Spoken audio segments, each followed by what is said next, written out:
সহায় হরি চাটুর্যে উঠানে পা দিয়াই স্ত্রীকে বলিলেন, একটা বড় বাটি কি ঘটি যা হয় কিছু দাও তো।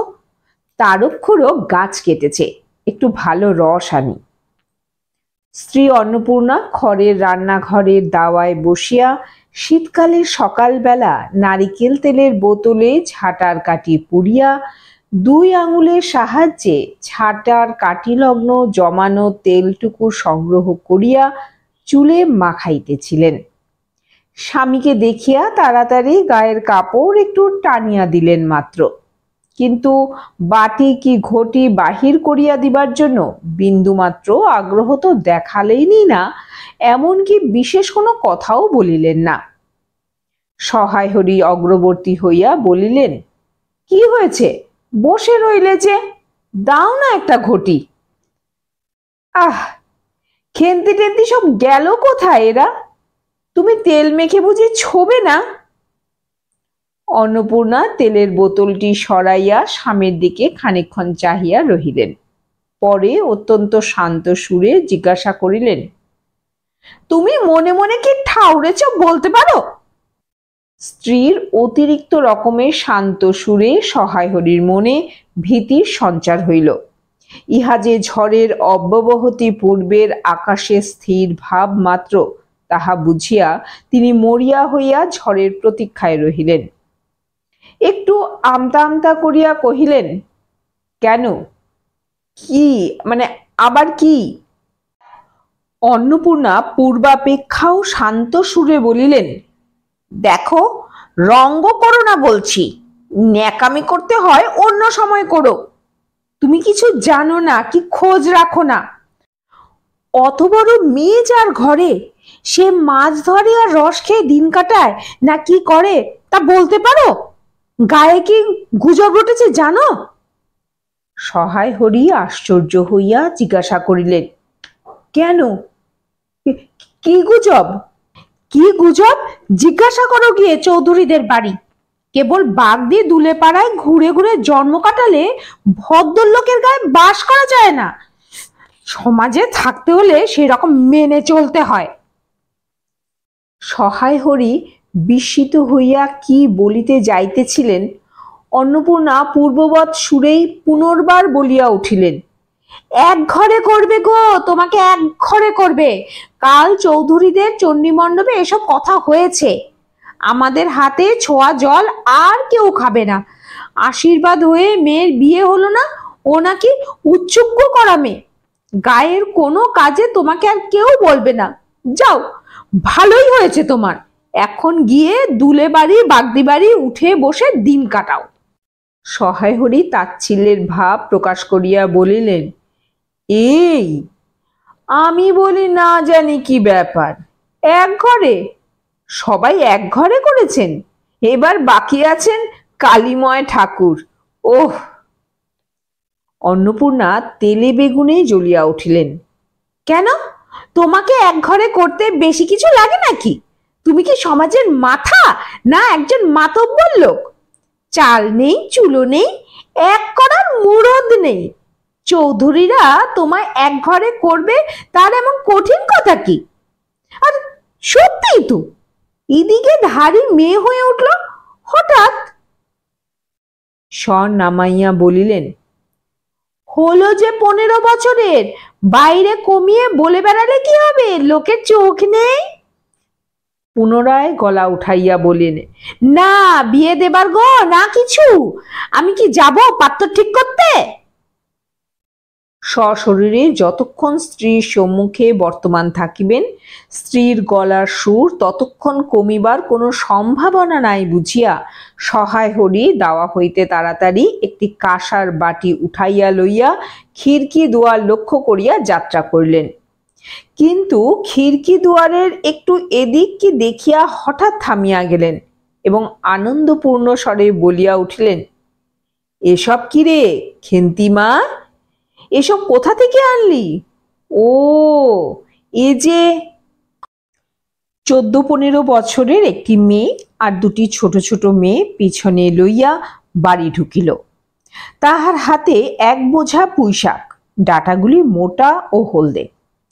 হলদে চেহারা দেখিয়া মনে হয় কাহারা পাকা পুঁই গাছ উপড়াইয়া ফেলিয়া উঠানে জঙ্গল তুলিয়া দিতেছিল।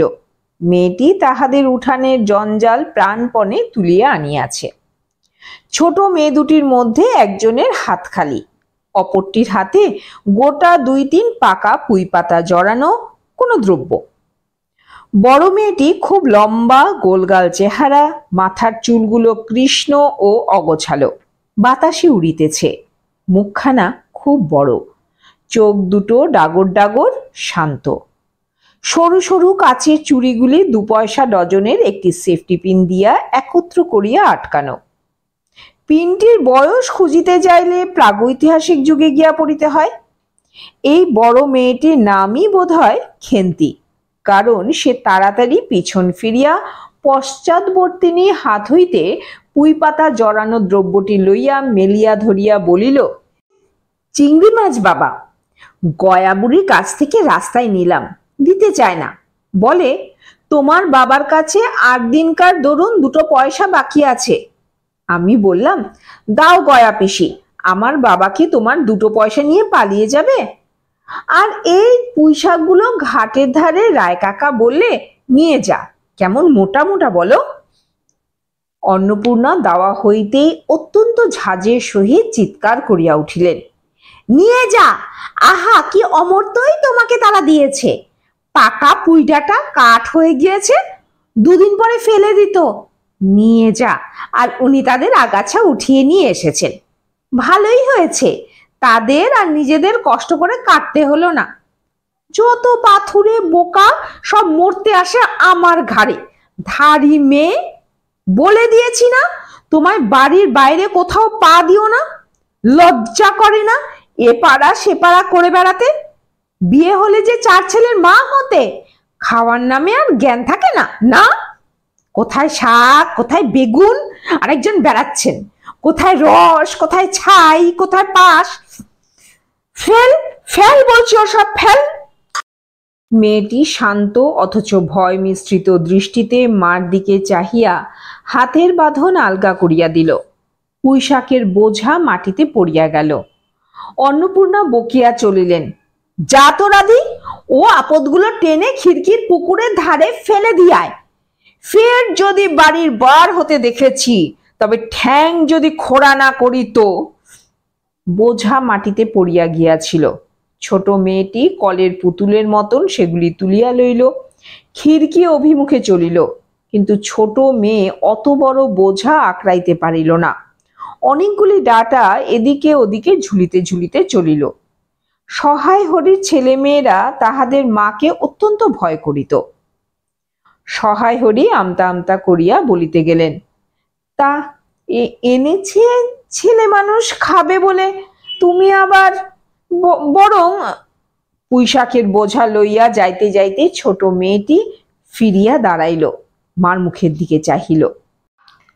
অন্নপূর্ণা তাহার দিকে চাহিয়া বলিলেন, না না, নিয়ে যা, খেতে হবে না, মেয়ে মানুষের আবার অত নোলা কিসের? হ্যাঁ, এক পাড়া থেকে আরেক পাড়ায় নিয়ে আসবে 2 পাকা পুঁইশাক ভিক্ষে করে। যা যা, তুই যা, দূর করে বনে দিয়ায়। সহায় হরি বড় মেয়ের মুখের দিকে চাহিয়া দেখিলেন তাহার চোখ দুটো জলে ভরিয়া আসিয়াছে। তার মনে বড় কষ্ট হইল, কিন্তু মেয়ের যতই সাধের জিনিস হোক, পুঁইশাকের পক্ষাবলম্বন করিয়া দুপুরবেলা স্ত্রীকে চটাইতে তিনি আদৌ সাহসী হইলেন না। নিঃশব্দে খিড়কি দৌড় দিয়া বাহির হইয়া গেলেন। বসিয়া রাঁধিতে রাঁধিতে বড় মেয়ের মুখের কাতর দৃষ্টি স্মরণে পড়িবার সঙ্গে সঙ্গে অন্নপূর্ণার মনে পড়িল, গত অরন্ধনের পূর্বদিন বাড়িতে পুঁইশাক রান্নার সময় খেন্তি আবদার করিয়া বলিয়াছিল, মা, অর্ধেকগুলো কিন্তু একা আমার, অর্ধেক সবে মিলে তোমাদের। বাড়িতে কেহ ছিল না। তিনি নিজে গিয়া উঠানের ও খিড়কি দোরের আশেপাশে যে ডাটা পড়িয়াছিল সেগুলি কুড়াইয়া লইয়া আসিলেন। বাকিগুলা কুড়ানো যায় না, ডোবার ধারের ছাই গাদায় ফেলিয়া দিয়াছে। কুচো চিংড়ি দিয়া এই রূপে চুপি চুপি পুঁইশাকের তরকারি রাঁধিলেন। দুপুরবেলা খেন্তি পাতে পুঁইশাকের চচ্চড়ি দেখিয়া বিস্ময় ও আনন্দপূর্ণ ডাগর চোখে মায়ের দিকে ভয়ে ডরে চাহিল। দু একবার এদিক ওদিক ঘুরিয়া আসিতেই অন্নপূর্ণা দেখিলেন উক্ত পুঁইশাকের এক টুকরাও তাহার পাতে পড়িয়া নাই। পুঁইশাকের উপর তাহার এই মেয়েটির কিরূপ লোভ তাহা তিনি জানিতেন। জিজ্ঞাসা করিলেন, কিরে খেন্তি, আর একটু চচ্চড়ি দেই? খেন্তি তৎক্ষণাৎ ঘাড় নাড়িয়া এই আনন্দজনক প্রস্তাব সমর্থন করিল। কি ভাবিয়া অন্নপূর্ণার চোখে জল আসিল। চাপিতে গিয়া তিনি চোখ উঁচু করিয়া চালের বাতায় গোজা ডালা হইতে শুকনা লঙ্কা পাড়িতে লাগিলেন। কালীময় চণ্ডীমণ্ডপে সেদিন বৈকাল বেলা সহায় হরির ডাক পড়িল। সংক্ষিপ্ত ভূমিকা ফাঁদিবার পর কালীময় উত্তেজিত সুরে বলিলেন, সেসব দিন কি আর আছে ভায়া? এই ধরো কেষ্টম খুঁজছে, স্বভাব নইলে পাত্র দেব না, স্বভাব নইলে পাত্র দেব না করে কি কাণ্ডটাই করলে। অবশেষে কিনা হরির ছেলেটাকে ধরে পড়ে মেয়ের বিয়ে দেয়, তবে রক্ষে। তারা কি স্বভাব? রাম বলো ৬-৭ পুরুষে ভঙ্গ, পচা শ্রোত্রিয়। পরে সুর নরম করিয়া বলিলেন, তার সমাজে সেসব শাসনের দিন কি আর আছে? দিন দিন চলেই যাচ্ছে। বেশি দূর যাই কেন, এই যে তোমার মেয়েটি ১৩ বছরের। সহায় হরি বাধা দিয়া বলিতে গেলেন, এই শ্রাবণে ১৩। আহা, ১৩ আর ১৬ তফাৎ কিসে শুনি? ১৩ আর ১৬ তফাৎটা কিসে? আর সে ১৩ই হোক, চাই ১৬ই হোক, চাই ৫০ই হোক, তাতে আমাদের দরকার নেই। সে তোমার হিসেব তোমার কাছে। কিন্তু পাত্তর আশীর্বাদ হয়ে গেল, তুমি বইকে বসলে কি জন্যে শুনি? ও তো একরকম উৎসুগ্য করা মেয়ে। আশীর্বাদ হওয়াও যা, বিয়ে হওয়াও তাই। ৭ পাখির যা বাকি, এই তো। সমাজে বসে এসব কাজগুলি তুমি যে করবে আর আমরা বসে বসে দেখব, এ তুমি মনে ভেবো না ভায়া।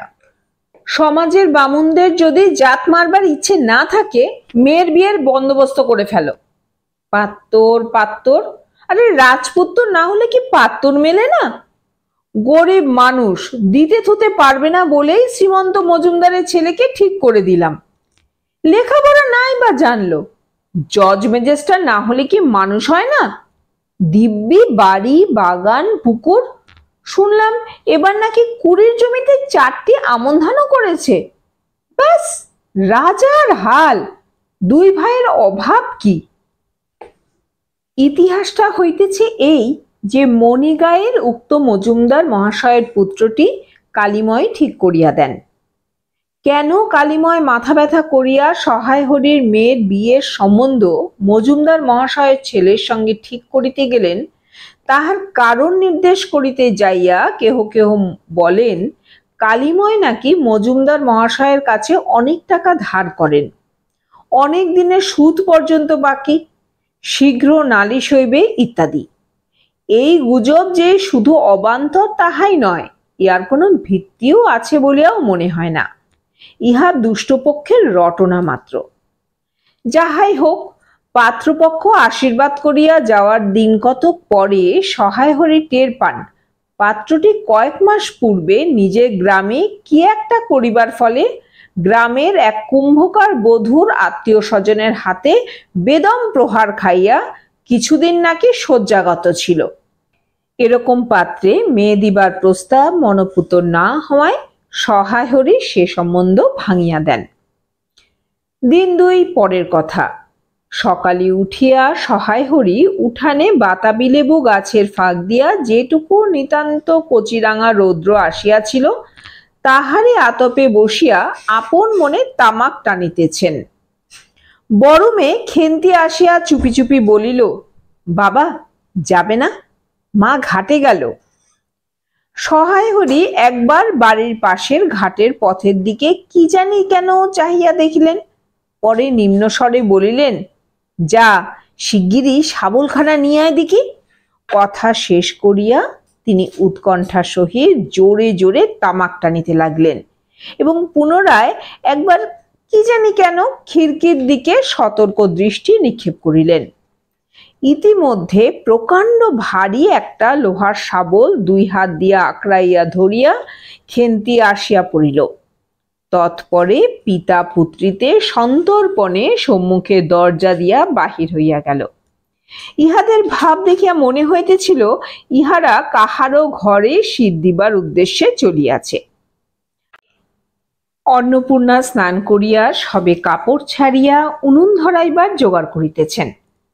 মুখুজ্জেবারে ছোট খুকে দুর্গা আসিয়া বলিল, খুড়িমা, মা বলে দিলে খুড়িমাকে গিয়ে বল মাছ হবে না, তুমি আমাদের নবান্নটা মেখে আর ইতুর ঘটগুলি বার করে দিয়ে আসবে।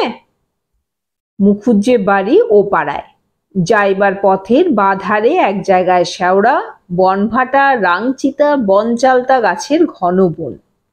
শীতের সকালে এক প্রকার লতা পাতার ঘন গন্ধ বন হইতে বাহির হইতেছিল।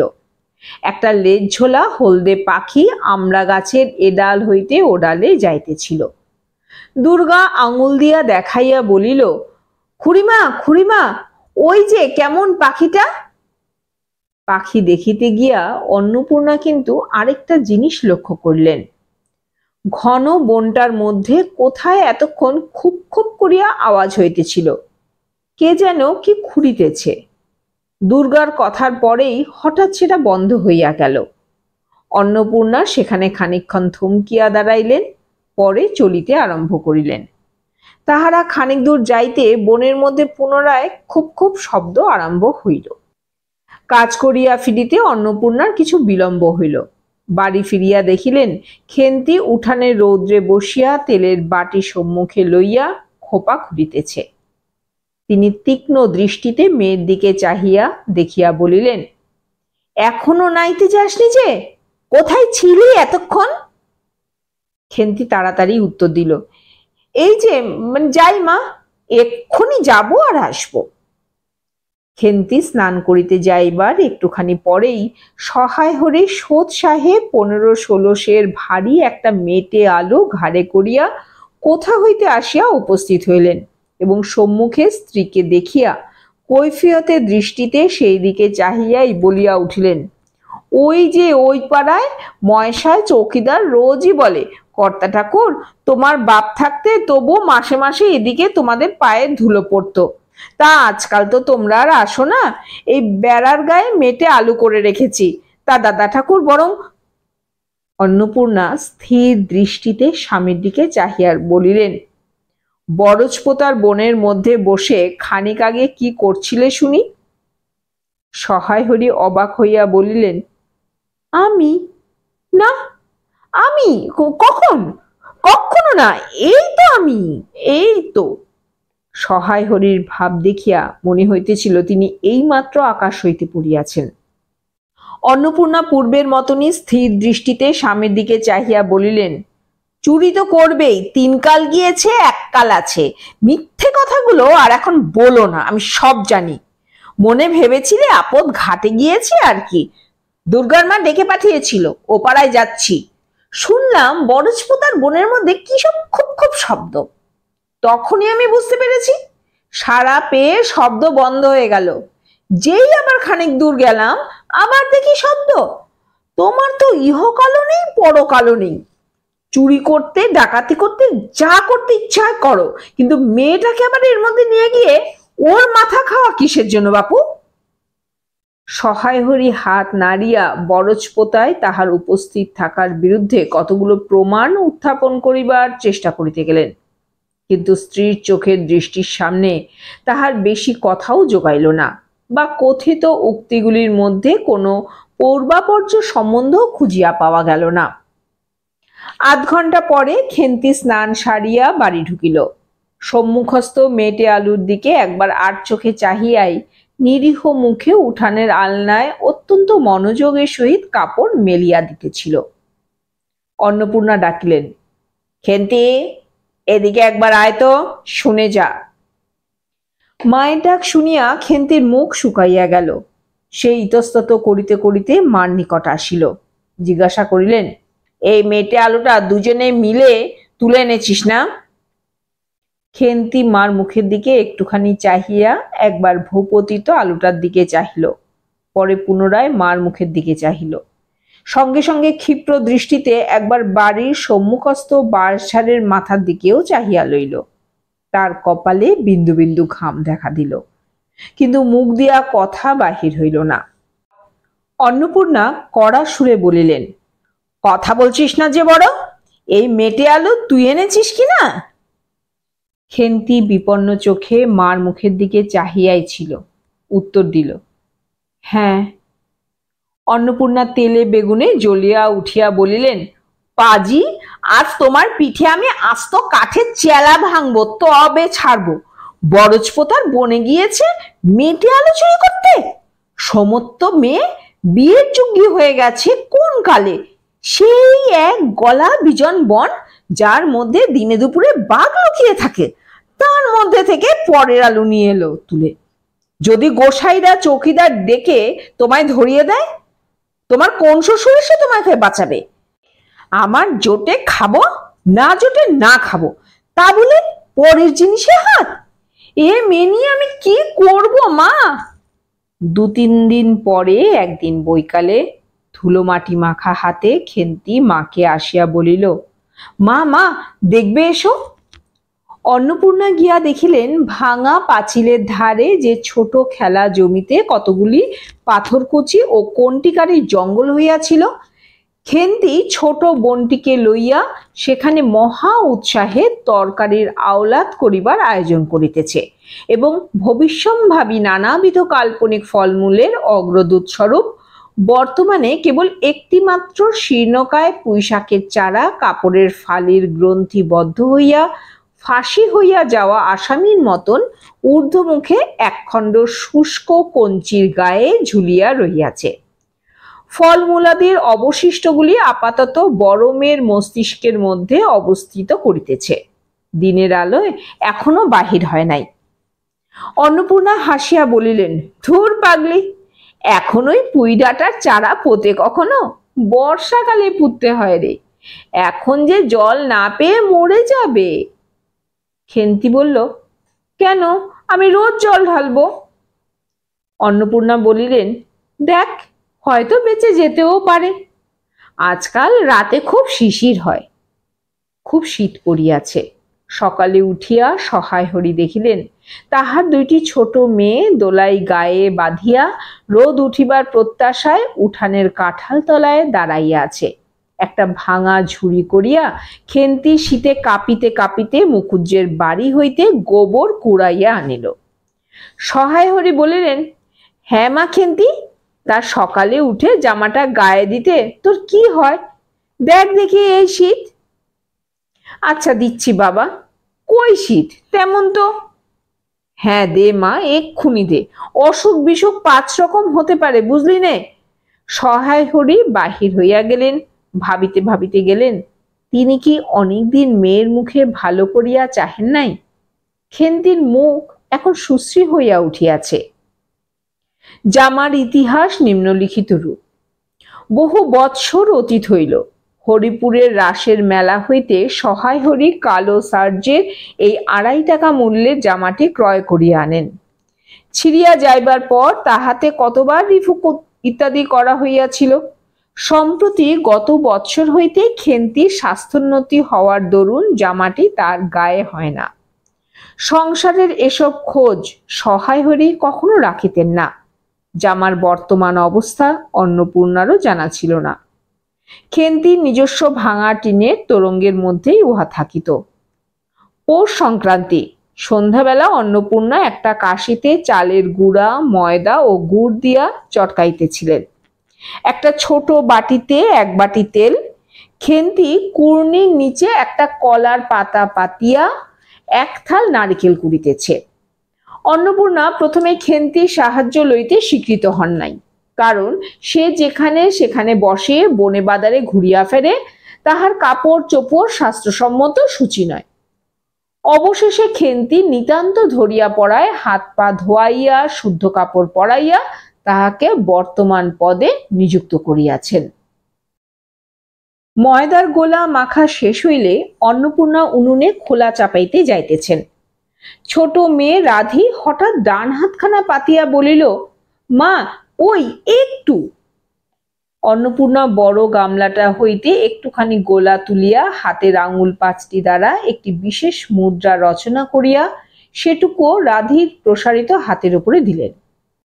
মেজমে পুটি অমনি ডান হাতখানা কাপড়ে তাড়াতাড়ি মুছিয়া লইয়া মার সামনে পাতিয়া বলিল, মা আমায় একটু। খেন্তি সূচি বস্ত্রে নারকেল কুড়িতে কুড়িতে লুব্ধ নেত্রের মধ্যে মধ্যে এদিকে চাহিতেছিল। এ সময় খাইতে চাওয়ায় মা পাছে বকে, সেই ভয় চুপ করিয়া রহিল।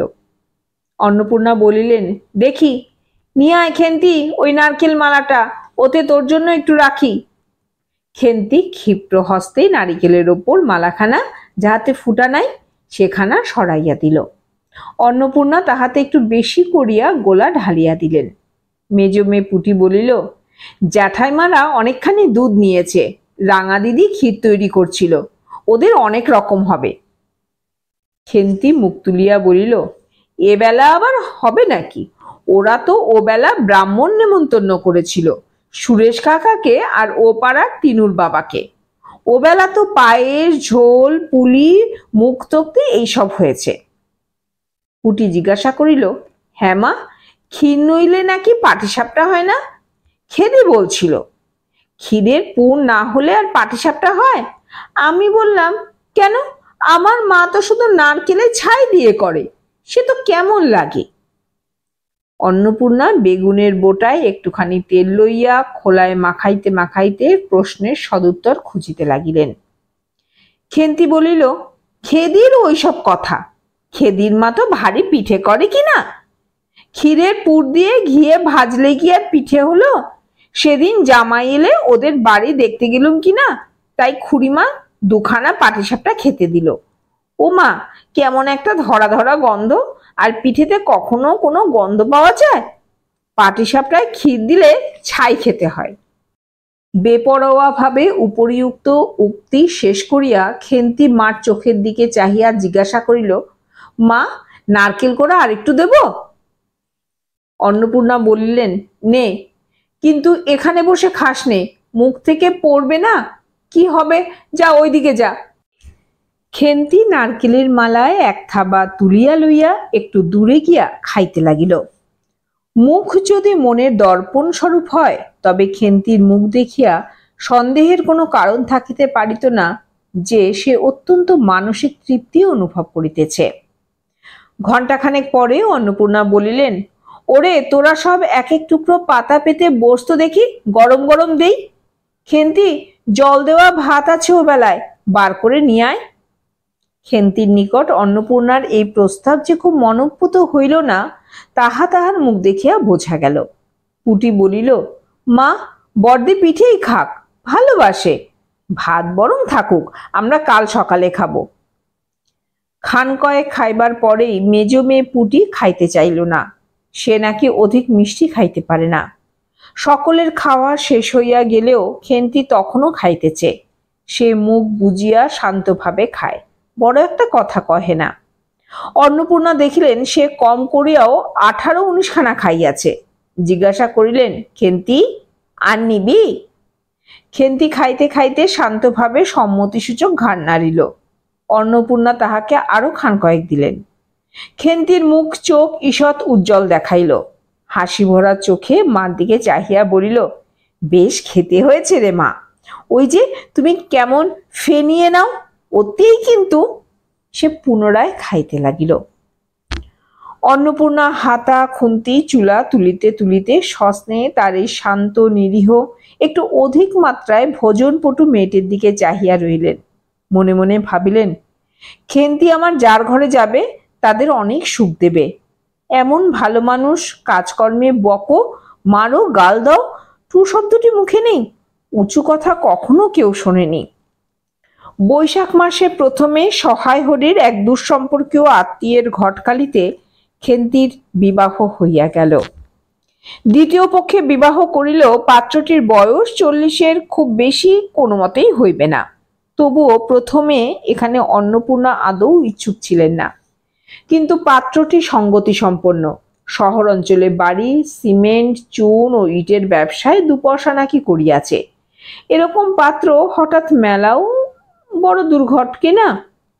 জামাইয়ের বয়স একটু বেশি। প্রথমে অন্নপূর্ণা জামাইয়ের সম্মুখে বাহির হইতে একটু সংকোচ বোধ করিতেছিলেন। পরে পাছে খেন্তির মনে কষ্ট হয়, এই জন্য বরণের সময় তিনি খেন্তির সুপুষ্ট হস্তখানি ধরিয়া জামাইয়ের হাতে তুলিয়া দিলেন। চোখের জলে তাহার গলা বন্ধ হইয়া আসিল, কিছু বলিতে পারিলেন না। বাড়ির বাহির হইয়াই আমলকি তলায় বোহারারা সুবিধা করিয়া লইবার জন্য বরের পালকি একবার নামাইল। অন্নপূর্ণা চাহিয়া দেখিলেন, বেড়ার ধারে নীল রঙের মেদি ফুলের গুচ্ছগুলি যেখানে নত হইয়া আছে, খেন্তির কম দামের বালুচরের রাঙা চেলির আঁচলখানা পালকির বাহির হইয়া সেখানে লুটাইতেছে। তার এই অত্যন্ত অগোছালো, নিতান্ত নিরীহ এবং একটু অধিক মাত্রায় ভোজনপটু মেয়েটিকে পরের ঘরে অপরিচিত মহলে পাঠাইতে তার বুক উদ্বেল হইয়া উঠিতেছিল।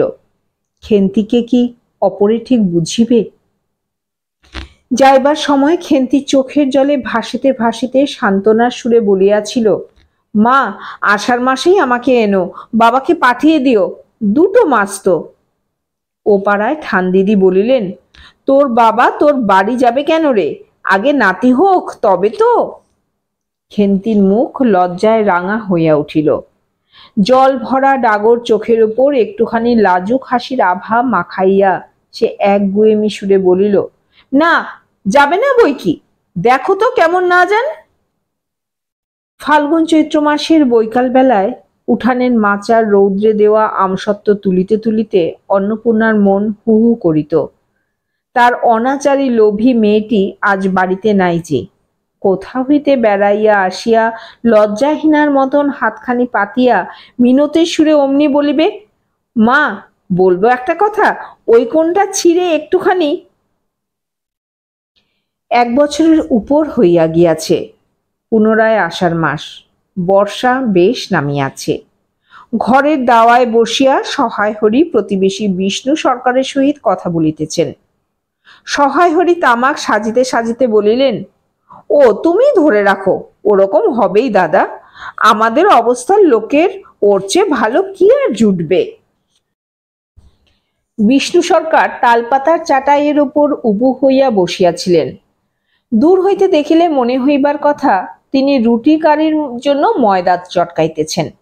গলা পরিষ্কার করিয়া বলিলেন, না, সব তো আর, তাছাড়া আমি যা দেব নগদই দেব। তোমার মেয়েটির হয়েছিল কি? সহায় হরি হুকাটায় 5-6টি টান দিয়া কাশিতে কাশিতে বলিলেন, বসন্ত হয়েছিল শুনলাম। ব্যাপার কি দাঁড়ালো বুঝলে? মেয়ে তো কিছুতেই পাঠাতে চায় না।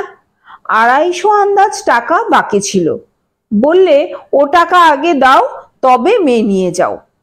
একেবারে চামার। তারপর বললাম, টাকাটা ভায়া ক্রমে ক্রমে দিচ্ছি, পূজার তত্ত্ব কম করেও 30 টাকার কম হবে না, ভেবে দেখলাম কিনা। মেয়ে নানা নিন্দে ওঠালে, ছোট লোকের মেয়ের মতন চাল হাবাতে ঘরের মতো খায়, আরো কত কি।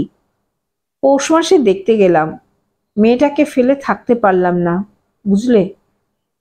সহায় হরি হঠাৎ কথা বন্ধ করিয়া জোরে মিনিট কতক ধরিয়া হুকায় টান দিতে লাগিলেন। কিছুক্ষণ দুজনের কোনো কথা শোনা গেল না। অল্পক্ষণ পরে বিষ্ণু সরকার বলিলেন, তারপর? আমার স্ত্রী অত্যন্ত কান্নাকাটি করাতে পৌষ মাসে দেখতে গেলাম। মেয়েটার যে অবস্থা করেছে, শাশুড়িটা শুনিয়ে শুনিয়ে বলতে লাগলো, না জেনে শুনে ছোট লোকের সঙ্গে কুটুম্বিতে করলে এরকমই হয়, যেমনি মেয়ে তেমনি বাপ। পৌষ মাসের দিনে মেয়ে দেখতে এলেন শুধু হাতে। পরে বিষ্ণু সরকারের দিকে চাহিয়া বলিলেন, বলি, আমরা ছোট লোক কি বড় লোক তোমরা তো সরকার খুঁড়ো জানতে বাকি নেই। বলি, পরমেশ্বর চাটুর্যের নামে নীলকুঠির আমলে এ অঞ্চলে বাঘে গরুতে এক ঘাটে জল খেয়েছে। আজই না হয় আমি প্রাচীন। আভিজাত্যের গৌরবে সহায় হরি শুষ্ক স্বরে হাহা করিয়া খানিকটা হাস্য করিলেন। বিষ্ণু সরকার সমর্থন সূচক একটা অস্পষ্ট শব্দ করিয়া বার কত ঘাড় নাড়িলেন। তারপর ফাল্গুন মাসেই তার বসন্ত হলো। এমন চামার, বসন্ত গায়ে বেরুতেই টালায় আমার এক দুঃসম্পর্কের বোন আছে, একবার কালীঘাটে পুজো দিতে এসে তার খোঁজ পেয়েছিল, তারই ওখানে ফেলে রেখে গেল। আমায় না একটা সংবাদ না কিছু, তারা আমায় সংবাদ দেয়, তা আমি গিয়ে দেখতে পাওনি? না, এমনি চামার গহনাগুলো অসুখ অবস্থাতেই গা থেকে খুলে নিয়ে তবে টালায় পাঠিয়ে দিয়েছে। যাক, তা চল যাওয়া যাক, বেলা গেল। চার কি ঠিক করলে? পিঁপড়ে টোপে মুড়ির চার তো সুবিধে হবে না। তারপর কয়েক মাস কাটিয়া গিয়াছে, আজ আবার পৌষ পার্বণের দিন। এবার পৌষ মাসের শেষাশেষি এত শীত পড়িয়াছে যে এরূপ শীত তাহারা কখনো জ্ঞানে দেখেন নাই। সন্ধ্যার সময় রান্নাঘরের মধ্যে বসিয়া অন্নপূর্ণা সরু চাকলি পিঠের জন্য চালের গুঁড়ার গোলা তৈয়ারি করিতেছেন। পুটি ও রাধি উনুনের পাশে বসিয়া আগুন পোহাইতেছে। রাধি বলিতেছে, আর একটু জল দিতে হবে না? অত ঘন করে ফেললে কেন? পুটি বলল, আচ্ছা মা, ওতে একটু নুন দিলে হয় না? ও মা, দেখ মা, রাধির দোলায় কোথায় ঝুলছে, এক্ষুনি ধরে উঠবে। অন্নপূর্ণা বলিয়া উঠলেন, সরে এসে বস না, আগুনের ঘাড়ে গিয়ে না বসলে কি আগুন পোয়ানো হয় না? এইদিকে আয়। গোলা তৈয়ারি হইয়া গেল। খোলা আগুনে চড়াইয়া অন্নপূর্ণা গোলা ঢালিয়া মুছি দিয়া চাপিয়া ধরিলেন। দেখিতে দেখিতে মিঠে আছে পিঠে টোপরের মতন ফুলিয়া উঠিল। পুটি বলিল, মা দাও, প্রথম পিঠেখানা কানাচে সারা ষষ্ঠীকে ফেলে দিয়ে আসি। অন্নপূর্ণা বলিলেন, একা যাস নে, রাধিকে নিয়ে যা। খুব জ্যোৎস্না উঠিয়াছিল। বাড়ির পিছনে সারা গাছের ঝোপের মাথায় তেলাকুচা লতার থলো থলো সাদা ফুলের মধ্যে জ্যোৎস্না আটকাইয়া রহিয়াছে। পুটি ও রাধি খিড়কি দোর খুলিতেই একটা শিয়াল শুকনো পাতায় খসখস শব্দ করিতে করিতে ঘন ঝোপের মধ্যে ছুটিয়া পলাইল। পুটি পিঠেখানা জোর করিয়া ছুড়িয়া ঝোপের মাথায় ফেলিয়া দিল। তাহার পর চারিধারে নির্জন বাঁশবনের নিস্তব্ধতায় ভয় পাইয়া ছেলে মানুষ পিছু হটিয়া আসিয়া খিড়কি দরজার মধ্যে ঢুকিয়া পড়িয়া তাড়াতাড়ি দ্বার বন্ধ করিয়া দিল। পুটি ও রাধি ফিরিয়া আসিলে অন্নপূর্ণা জিজ্ঞাসা করিলেন, দিলি? পুটি বলিল, হ্যাঁ মা, তুমি আর বছর যেখান থেকে নেবুর চারা তুলে এনেছিলে সেখানে ফেলে দিলাম। তারপর সে রাত্রে অনেকক্ষণ কাটিয়া গেল। পিঠে গড়া প্রায় শেষ হইয়া আসিয়াছে, রাতও তখন খুব বেশি। জ্যোৎস্নার আলোয় বাড়ির পিছনের বনে অনেকক্ষণ ধরিয়া একটা কাঠঠোকরা পাখি ঠকর ঠকর শব্দ করিতেছিল। তাহার স্বরটাও যেন ক্রমে তন্দ্রালু হইয়া পড়িতেছে। দুই বোনের খাইবার জন্য কলার পাতা চিরিতে চিরিতে পুটি অন্যমনস্কভাবে হঠাৎ বলিয়া উঠিল, দিদি বড় ভালোবাসত। তিনজনেই খানিকক্ষণ নির্বাক হইয়া বসিয়া রহিল। তাহার পর তাহাদের তিনজনেরই দৃষ্টি কেমন করিয়া আপনা আপনি উঠানের এক কোণে আবদ্ধ হইয়া পড়িল। সেখানে বাড়ির সেই লোভী মেয়েটির লোভের স্মৃতি পাতায় পাতায় শিরায় শিরায় জড়াইয়া তাহার কত সাধে নিজের হাতে পোতা পুঁই গাছটি মাচা জুড়িয়া বাড়িয়া উঠিয়াছে। বর্ষার জল ও কার্তিক মাসের শিশির লইয়া কচি কচি সবুজ ডগাগুলি মাচাতে সব ধরে নাই, মাচা হইতে বাহির হইয়া দুলিতেছে। সুপুষ্ট নধর প্রবর্ধমান জীবনের লাবণ্যে ভরপুর।